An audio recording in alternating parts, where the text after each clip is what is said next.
Manong, magkano tong toys nyo? Madali ba ito masira? Kasi kung oo, sa kabila na lang ako magbili.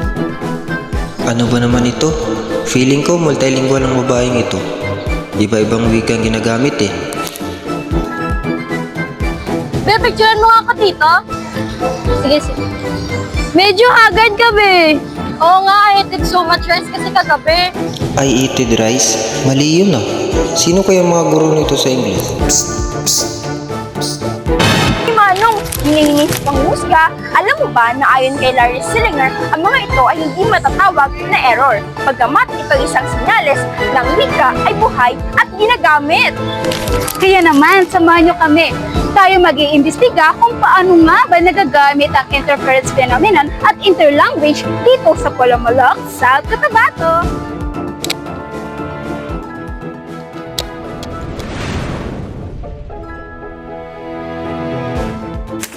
First question is, ano ang wika nga bihasa ako, sir?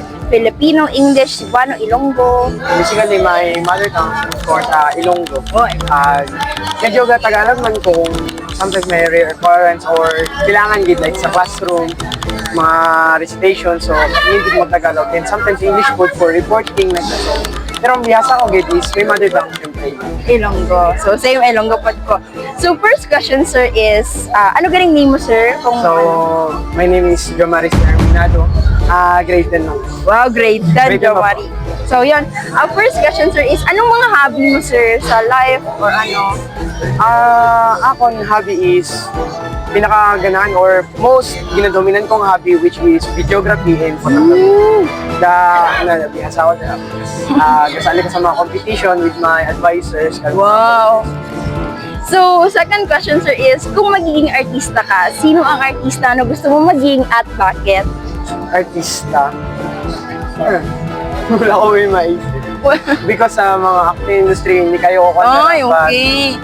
For me siguro, random lang siguro, which is si Daniel Padilla. Wow, Daniel Padilla, pinakasikat na. Why you, sir?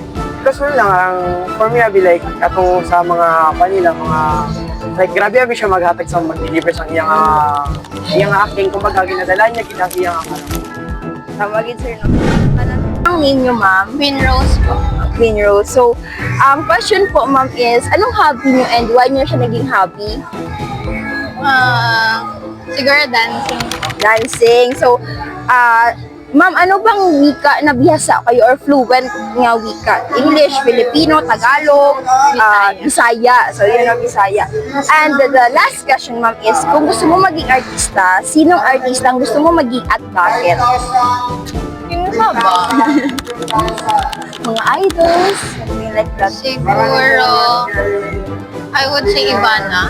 Since Ivana Alawi is kanang down to earth kaya siya nga tao and then willing siya mag-help sa ibang tao maski wala na kayo siya. So, yun no, Ivana, that damo po guys kay Ivana. So, first question, sir, is ano ang mga hobby mo, sir, and why naging hobby mo to siya? Walang kon. Ano po yung hobby? Wala ka hobby?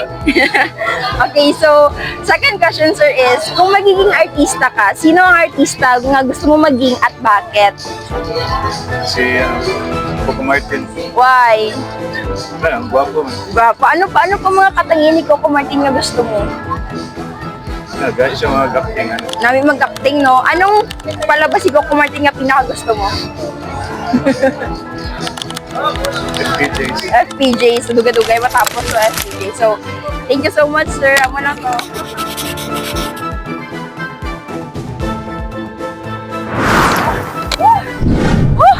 Nakakapagod.